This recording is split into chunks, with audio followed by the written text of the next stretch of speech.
Good morning friends, आपके अपने channel कौन बनेगा जीनियस चैनल में आपका बहुत बहुत स्वागत है। तो आज है 3 दिसंबर और मैं आपके लिए मोस्ट इंपॉर्टेंट करंट अफेयर्स की वीडियोस लेकर आया हूं, जो आपके ऑल टाइप्स एग्जाम के लिए बहुत ही यूजफुल रहने वाली है। तो वीडियो को बिल्कुल भी स्किप ना करें, पूरा देखें।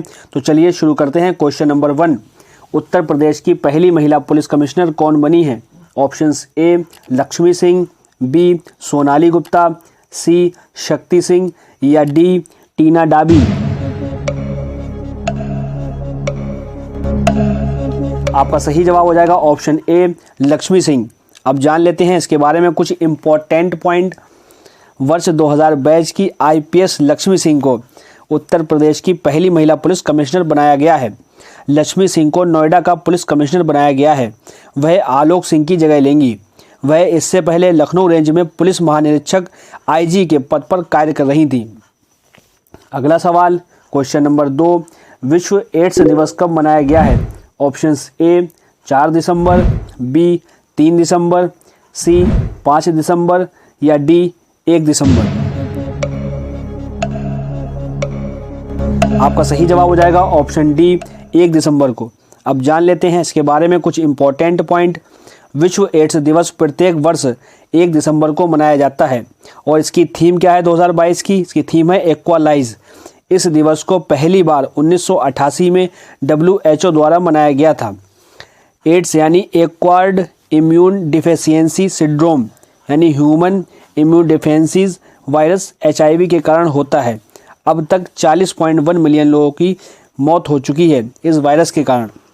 अगला सवाल, क्वेश्चन नंबर 3, हार्नबिल महोत्सव किस राज्य में शुरू हुआ है? Options A Chhattisgarh, B Rajasthan, C Nagaland या डी हिमाचल प्रदेश।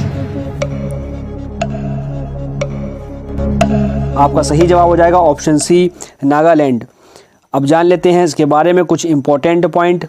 नागालैंड के हार्नबिल महोत्सव का 23वां संस्करण 1 दिसंबर 2022 को नागा हेरिटेज विलेज किसामा में शुरू हुआ है। हार्नबिल उत्सव के मुख्य अतिथि उपराष्ट्रपति जगदीप धनखड़ उद्घाटन समारोह में उपस्थित थे। नागालैंड के राज्यपाल प्रोफेसर जगदीश मुखी महोत्सव के मुख्य मेज़बान थे, जबकि मुख्यमंत्री नेफ्यू रियो इसके मेज़बान थे। अब यह महोत्सव 10 दिसंबर तक चलेगा। नागालैंड राज्य दिवस 1 दिसंबर 2022 को मनाया गया है। हार्नबिल महोत्सव के बारे में बात हो रही है, इसके बारे में जान लेते हैं कुछ। हार्नबिल महोत्सव हर साल दिसंबर के पहले सप्ताह में नागालैंड में मनाया जाता है। इसे त्योहारों का त्योहार भी कहा जाता है और यह देश के सबसे बड़े स्वदेशी महोत्सव में से एक है।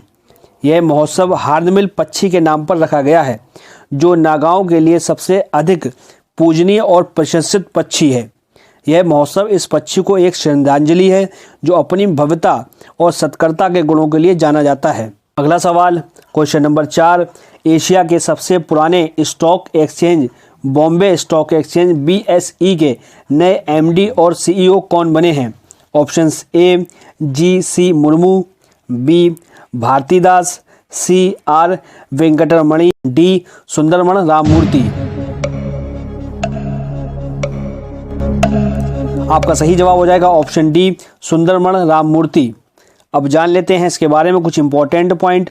मार्केट रेगुलेटर सेबी ने बॉम्बे स्टॉक एक्सचेंज यानी BSE के मैनेजिंग डायरेक्टर और चीफ एग्जीक्यूटिव ऑफिसर के रूप में सुंदरमण राममूर्ति को मंजूरी दी है। BSE यानी बॉम्बे स्टॉक एक्सचेंज भारतीय स्टॉक मार्केट का एक प्रमुख स्टॉक एक्सचेंज है।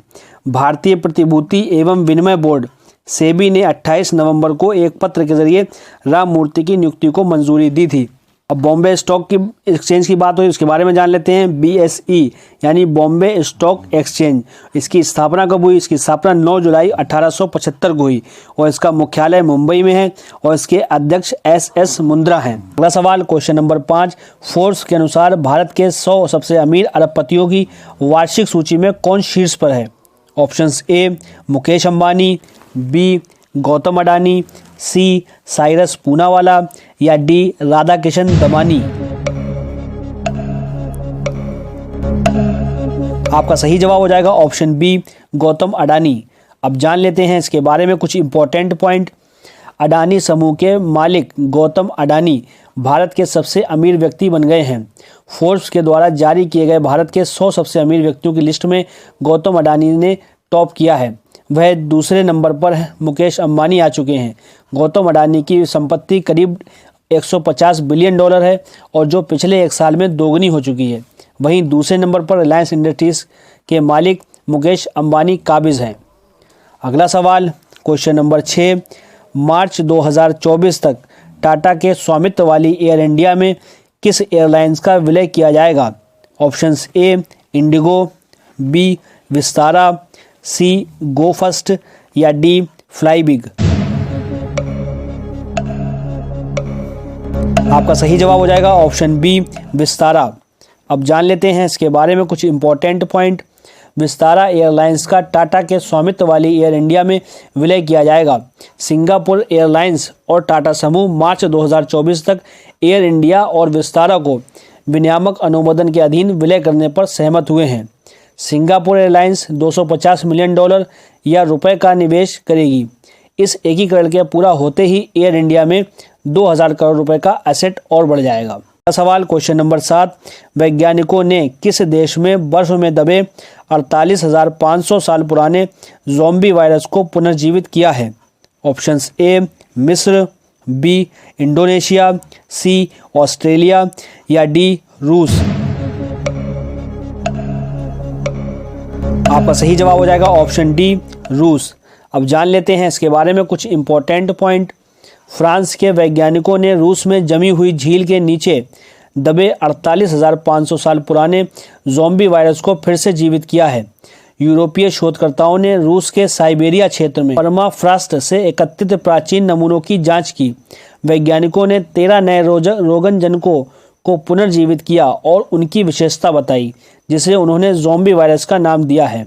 अगला सवाल क्वेश्चन नंबर 8, हाल ही में शोधकर्ताओं द्वारा किस देश में काले प्रवाल की प्रजातियों की खोज की है?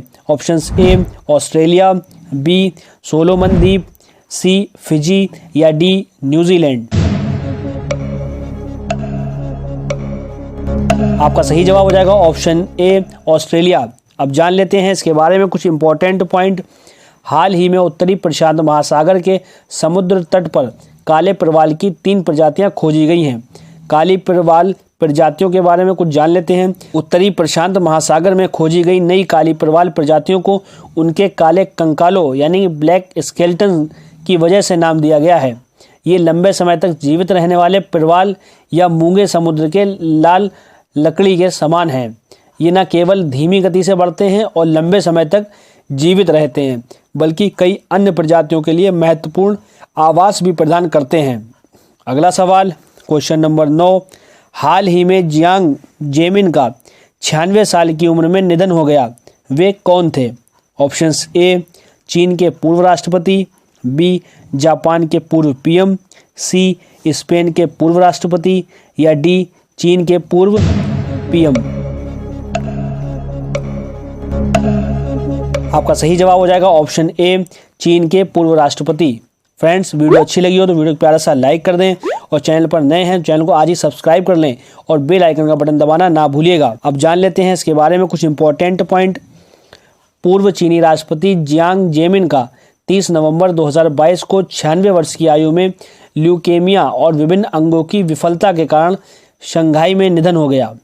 जियांग 1993 से 2003 तक चीन के राष्ट्रपति थे। चीन की राजधानी बीजिंग है और चीन के राष्ट्रपति शी जिनपिंग हैं। चीन की मुद्रा रनमनबी है। अगला सवाल क्वेश्चन नंबर 10, हाल ही में किस देश में भारत के राजदूत तरणजीत सिंह संधू का कार्यकाल 1 वर्ष के लिए बढ़ा दिया गया है? ऑप्शंस ए चीन, बी ऑस्ट्रेलिया, सी जापान या डी अमेरिका। आपका सही जवाब हो जाएगा ऑप्शन डी अमेरिका। अब जान लेते हैं इसके बारे में कुछ इंपॉर्टेंट पॉइंट।